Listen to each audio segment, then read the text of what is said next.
প্রিয় হবিগঞ্জবাসী, আমি আলমগীর হাসান আবি, বিগত বৈষম্যবিরোধী ছাত্র আন্দোলন হবিগঞ্জ জেলা কমিটির সংগঠক।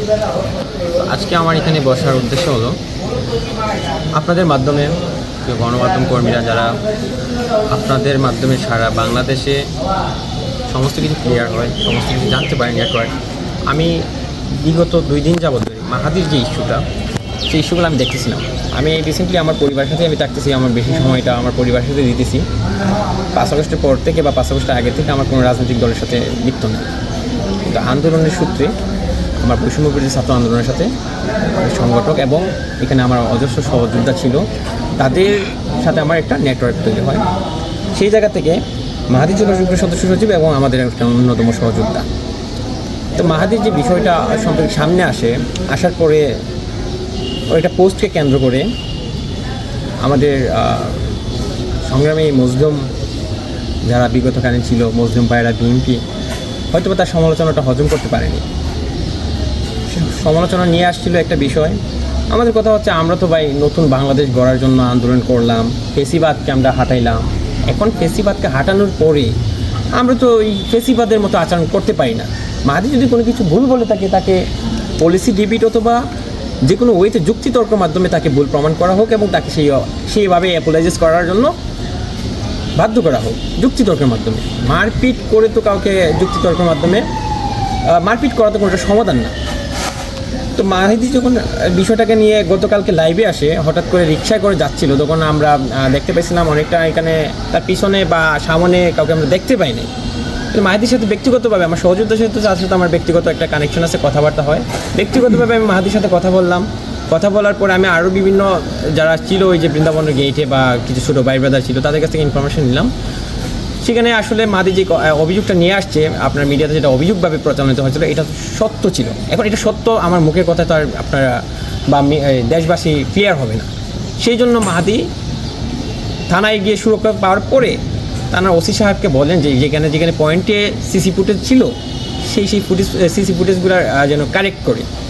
উনি একটা মৌখিক অভিযোগ দায়ের করে মাহাদি।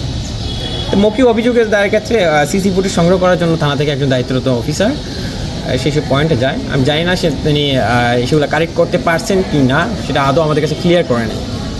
তো তার পরিকল্পিতে আমরা দেখতে পেলাম আমাদের ডিসি অফিসের সংলগ্ন যে একটা ক্যামেরা ছিল, ওই ক্যামেরাটা মাহাদি যেই রাস্তা দিয়ে আসছিল রিক্সা দিয়ে, সেই রাস্তাতে ওই ক্যামেরাটা ধরে। তো মাহাদির যে সাথে ঘটনাটা হয়েছে, এটা সবাই বলতেছে নাটকীয়। এখন নাটকীয় কি না সেটা হচ্ছে গিয়ে ওই সিসি ফুটেজটা পেলে সমস্ত জাতি জানতে পারতো, যেহেতু সারা বাংলাদেশ মাহাদির এই বিষয়টা জানছে, সারা বাংলাদেশ সেটাকে নাটক ভাবতেছে, পিছনে কেউ নাই, মাহাদির রিক্সা নিয়ে দৌড়াইতেছে। আবার মাহাদির যেটা বলছে সেটা সত্যতা ওই সিসি ফুটেজে আছে, সুতরাং আমাদের সেই সিসি ফুটেজটা কালেক্ট করা ইম্পর্টেন্ট।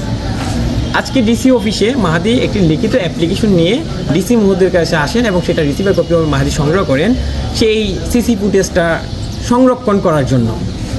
এখন মাহাদি যে মৌখিক অভিযোগ দিয়েছে সেটা তো লিখিত কোনো মামলা দায়ের করে নাই, কিন্তু মিডিয়া ট্রায়ালের জন্য তার যে ভিডিওটা আছে সেই ভিডিওটা যেন দাঁড় করাতে পারে, যে কারা কারা ছিল, কারা কারা তাকে হত্যা করা বা আক্রমণ করার চেষ্টা করেছিল গতকালকে, সেই ফেসগুলা মিডিয়ার সামনে চলে আসতো, গোটা বাংলাদেশ দেখতে পারতো কারা আসলে মাহাদিকে তাড়া করছিল পিছন থেকে। সেই ফুটেজটা আমাদের কাছে ইম্পর্টেন্ট ছিল। আর সেই ফুটেজটার জন্য মাহাদি আজকে ডিসি অফিসে একটা লিখিত দরখাস্ত নিয়ে আসে। সেই সময় আমাকে কল করে, আমি বৃন্দাবন কলেজের স্টুডেন্ট, আমার ডিগ্রি ফাইনাল ইয়ারের ফর্ম ফিল আপ চলতেছিল, আমি তখন ফর্ম ফিল আপের জন্য ওইদিকে ছিলাম। তো আমাকে কল করার পরে আমাকে হোয়াই নট, ওটা তো অবশ্যই তুমি লিগেল নোটিশ দিতে পারো বা তোমার লিগেল অ্যাকশনে যাওয়ার জন্য সেই সব প্রমাণ দরকার আছে, তাহলে আমি আসতেছি। তো আমিও আসি এখানে, আইসা দেখতে পেলাম এখানে আমার আরও 2-3 জন সহযোগিতা পাই ছিল, মাহাদি ছিল। তো ভিতর থেকে যখন আমি ডিসি মহোদয়ের সাথে কথা বললাম, ওনার কথার মধ্যে থেকে আমি একটা জিনিস পরিষ্কার বুঝতে পারলাম না, যে যদি একটা ঘটনা ঘটে থাকে সেটা যদি একটা সিসি ফুটেজের মাধ্যমে ক্লিয়ার হয়, পরিষ্কার হয়, তাহলে সেই সিসি ফুটেজটা আমাদেরকে দেখাতে ওনার নারাজ কিসে? মানে আমাদের বিভিন্ন ল দেখালো, আইন কানুন দেখালো। তা আমি বললাম, বাংলাদেশে যত এত আইন নিয়ম নান্ত্রিক বানানো হয়েছে মানুষকে প্রোটেক্ট করার জন্যই, তো আগে মানুষকে প্রোটেক্ট করতে হবে। সেই প্রোটেক্ট করার স্বার্থে হলো তো আপনাকে সেই সিসি ফুটেজটা আমাদের সামনে নিয়ে আসতে পারতেন, কেন নিয়ে আসছেন না? তো যাক, এই টপিক গেল, উনি আমাদেরকে একটা ফাইসালা দিল, আমরা সেটা বুঝে চলে আসলাম যে পরবর্তীতে এটা আমরা পাবো, উনি সংরক্ষণ করে রাখবেন। উনি টাইমটা নোট করে রাখলাম, আমরা টাইমটা দিয়ে আসলাম। আজকে যখন আমি এখন যেখানে বসে কথা বলতেছি, এটা হচ্ছে আমাদের ডিসি অফিসের নিমতলা মাঠ প্রাঙ্গণ নামে পরিচিত। তো এইখান থেকে যখন আমরা সামন দিয়ে গেটে যাইতেছিলাম মাহাদিকে নিয়ে, ঠিক তখন 10-15 জন, আমি এখনও তাদের সংগঠন বা এদের নাম বা কোনো কিছু বলতেছি না, আমি জাস্ট ক্লুটা দিচ্ছি, 10-15 জন ভাইয়েরা যারা কিনা ফেসিবাদ আন্দোলনের স্টেক হোল্ডারও ছিল, ফেসিবাদ হাঁটানোর জন্য আন্দোলন করেছে তারা। আমি খুব অবাক হয়েছি, যারা ফেসিবাদ হাঁটানোর জন্য আন্দোলন করেছে তারা আজকে 10-15 জন ভাইয়েরা আরেকজন জুলাই আন্দোলনের সহযোদ্ধার উপরে হাত তুলছে। আমার খুব কষ্ট লাগলো। আমি এখানে ওনারা শুধু আর কাউকে টার্গেট করে নাই, মাহাদিকেই টার্গেট করছে।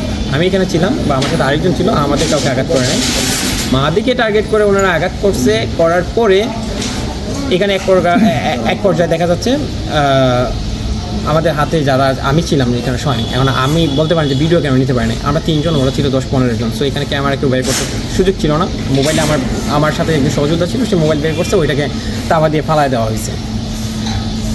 এখন আমি আবার আজকেও মাদি যখন লাইভে যায়, মেডিকেলে নিয়ে যায়, তখন এটাকেও পাবলিকের কাছে এমনভাবে উপস্থাপন করা হচ্ছে যে নেগেটিভটা এভাবে দিছে মাহাদি আসলেই নাটক করতেছে এবং বিএমপিকে এবং ছাত্রদলকে দায়ভার দিয়ে দিচ্ছে অহেতুকভাবে, অযৌক্তিকভাবে, এটা মাহাদিকে বলা হইতেছে।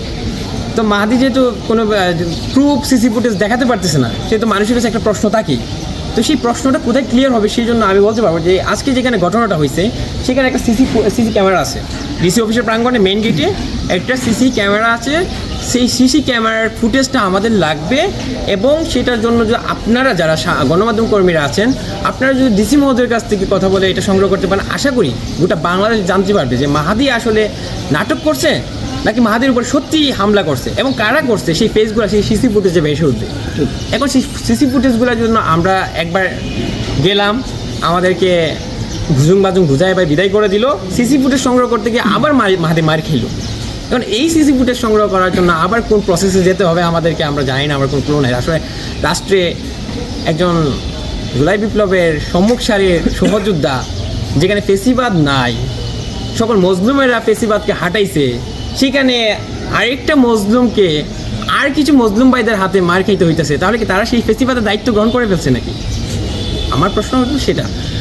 দলমত নির্বিশেষ জুলাই আন্দোলনে সবাই আমরা ঐক্য ছিলাম।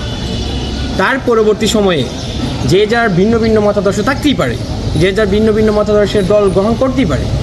তার মানে তো এই না যে আমি একজন আরেকজনকে আঘাত করব। আঘাতের রাজনীতি, জোর জবস্তির রাজনীতি, গায়ের জোর খাটায় লাঠিয়ালের রাজনীতি তো বিগত সরকার করে গেছে, যাকে আমরা ফেসিবাদ বলেছি এবং সেই ফেসিবাদকে পতন করেছি। তাহলে এখনও যদি সেই রাজনীতি করা লাগে, সেই ফেসিবাদের পতন কেন আপনারা করলেন? এখন আমার শেষ করে দিই আরেকটু। তো এখন আমার বাংলাদেশের যারা ভাইয়েরা আছেন, আপনাদের কাছে আমার এইটুকু হবিগঞ্জ থেকে যে মেসেজটা দিয়েছিলাম, আজকের মাহাদির উপর যে হামলাটা হয়েছে এখানে স্বয়ং আমি ছিলাম। আমি মাহাদিকে যতটুকু পারি সেভ করছি এবং যারা ওকে আঘাত করছে আমি তাদেরকে কোনো দলের বা কোনো সংগঠনের নির্দিষ্ট ট্যাগ দিতে চাই না। আমি অপরাধীকে একটাই ট্যাগ দিতে চাই, সে একটা অপরাধী, আর সেই অপরাধীর এই বাংলাদেশের আইন শৃঙ্খলার মাধ্যমেই যেন শাস্তি হয়, সেটা দাবি আমি জানাচ্ছি। যদি আজকে মাহাদিকে মেরে হজম করে ফেলতে পারে, সেটার বিচার যদি না হয়, তো এই দেশের সাধারণ জনগণ কতটুকু সেফটি পাবে? সাধারণ জনগণ কতটুকু নিরাপদ থাকবে? আজকে ন্যায়ের কথা বলতে গিয়ে যদি তাকে হামলা শিকার হইতে হয়, তাহলে 8-5টা সাধারণ জনগণ ভাবেন আমাদের দেশে যারা বিভিন্ন গ্রাম পর্যায়ে আছে, সেখানে তো মিডিয়ার এতটা প্রলোভনও নাই, মিডিয়া এখানে আসা যাওয়াও নাই, তাহলে সেখানে যে মানুষ বাক স্বাধীনতা হারাচ্ছে সেটা তো আমরা জানতেও পারি না অনেকে। আচ্ছা, আমরা একটু আপনার কাছে ভাই জানতে চাই, মাহাদি সেতু সম্প্রতি সময়ে মাহাদির সাথে আসলে কেন পিছু লাগছে, যে বা যারাই হোক, যেহেতু আপনারা নাম বলতেছেন না কোনো ব্যক্তি বা দলের? আমাদের নাম বলতে ভয় নাই ভাই, না ব্যক্তির নামগুলো বলেন। আমাদের নাম বলতে ভয় নাই, কিন্তু যখন মাহাদি লাইভ করলো, ব্যক্তির নামগুলো প্রকাশ্যে গতকাল বললো, আজকেও বলা হইলো, সেটাকে কেউ বিশ্বাস করতেছে না। যেহেতু মিডিয়াতে কেউ বিশ্বাস করতেছে না এবং মাহাদিকে একটা হাসির পাত্র বানায় ফেলতেছে, বিপ্লবের একজন তুরঙ্গে থাকা একটা নেতৃত্বদানকারী ব্যক্তি, তার পেস্টিসকে নিচে নামানো হচ্ছে, তাকে নিয়ে কেউ বিশ্বাস করতেছে না, সেই জায়গা থেকে আমরা প্রমাণ ছাড়া কোনো কথা বলবো না। আমরা চাই আপনারা যদি নামগুলো পাবেন, চেহারাগুলো পাবেন, আপনাদের মাধ্যমে যদি সেই সিসি ফুটেজগুলো নিয়ে আসতে পারেন, বা আইন শৃঙ্খলা পুলিশ বাহিনী যদি সেই সিসি ফুটেজগুলো সংগ্রহ করে, ডিসি অফিসের মেইন যে গেটটা আছে যেখানে আজকে ঘটনা হয়েছিল 12:40 থেকে 1:10 পর্যন্ত, সেই সিসি ফুটেজের অংশটাকে যদি আজকের তারিখে আপনারা কালেক্ট করতে পারেন, আপনারা সারা বাংলাদেশকে দেখাতে পারবেন কারা আসলে সন্ত্রাসী এবং আধিপত্য বিস্তার করতেছে এবং কোন দলের ক্ষমতাকে বলয় করে তারা মানুষের বাক স্বাধীনতা হরণ করতেছে এবং মানুষের প্রতি সন্ত্রাসী কার্যক্রম চালিয়ে যাচ্ছে। বাংলাদেশে এখন বিপ্লবের পরবর্তী কোনো দলকে আমি অপরাধী বা কোনো দলকে আমি অপরাধী বলবো না, ওই দলে থাকা কিছু অপরাধী মানুষকে যেন লাগাম টেনে ধরে ওই দলের হাইকমান্ড, আমি তাদের কাছে অনুরোধ জানাবো যে দেশের মানুষের চিন্তা করতে হলে, দেশের মানুষের নিয়ে যদি ভালো চিন্তাধারা করতে চান, দেশের উন্নয়ন করতে চান, তাহলে আপনার দলে থাকা মানুষগুলাকে আগে লাগাম ধরোটা। আচ্ছা, হাসপাতালে তো আপনারা কয়েকজনের নাম বলছিলেন, এখন আবার নাম বলতেছেন না, এর পিছনে কি কোনো হুমকি আসছে আপনাদের? না দেখেন, হুমকি বলতে যেখানে মিডিয়াতে তো গতকালকে ভিডিওতে মাহাদি অনেকগুলো নাম বলছে, থানাতে যে মৌখিক অভিযোগ করছে, তারপর সিসি ফুটেজ যেখানে আছে সেই সন্ধানও দিছে, কিন্তু আমাদের রাষ্ট্র ব্যবস্থা কি? আমাদের রাষ্ট্র ব্যবস্থা দেখেন, ওনারা সিসি ফুটেজ সংগ্রহ করতে পারে না বলে ওনারা হুমকি দিছে, সেই অজস্র পোস্ট স্ট্যাটাস দেখার পরেও ওনারা নাকি হামলাকারীর আইডেন্টি জাস্টিফাই করতে পারে না। আচ্ছা, পুলিশ বিভাগ এবং প্রশাসনিক যে কর্মকর্তা আছেন ও জেলার ঊর্ধ্বতন, ওনারা কি আপনাদের অভিযোগটা মানে গুরুত্ব দিচ্ছেন না? এরকম কোনো অভিযোগ আছে আপনাদের? না, আমাদের সাথে যখন কথা বলছে তখন তো অবশ্যই গুরুত্ব দিচ্ছে, কিন্তু আমরা তো সমাধান পাচ্ছি না ওনাদের থেকে একটা ভালো রেজাল্ট, যে রেজাল্টটা এক্সপেক্ট করি যে যারা আসলে প্রত্যক্ষ অপরাধী তাদেরকে কেন আইডেন্টিফাই করতে পারতেছে না। আমরা যখন সবগুলা ক্লু দিয়ে দিলাম, সেই ক্লুগুলো দেওয়ার পরেও কেন তারা আইডেন্টিফাই করতে পারছে না। এখন আমার দাবি একটাই, যে ভাইয়া বলো যে নামগুলা বলেন, আমি নামগুলা বলবো না, আমি বলবো যে অপরাধীরা ছিল সেই সিসি ফুটেজটা আপনারা সংগ্রহ করেন এবং গোটা বাংলাদেশকে আপনারা প্লিজ সেই সিসি ফুটেজটা দেখান, আমাদেরকে সহযোগিতা করেন, আমরা যেন সেই সিসি ফুটেজটা সংরক্ষণ করতে পারি। আমাদের এই ডিসি অফিসে সরকারি ভবনের ভিতরে দায়িকা একটা মানুষ আজকে হামলায় শিকার হইল, সরকারি ভবনের থাকা অবস্থায় একটা মানুষ হামলার শিকার হলো, সেইখানে আইন শৃঙ্খলা বাহিনী কোনো স্টেপ নিতে পারতেছে না। ভাবা যায় যে আমরা কোন রাষ্ট্রে, কোন রাষ্ট্র ব্যবস্থায় আছি। ঠিক আছে, ধন্যবাদ।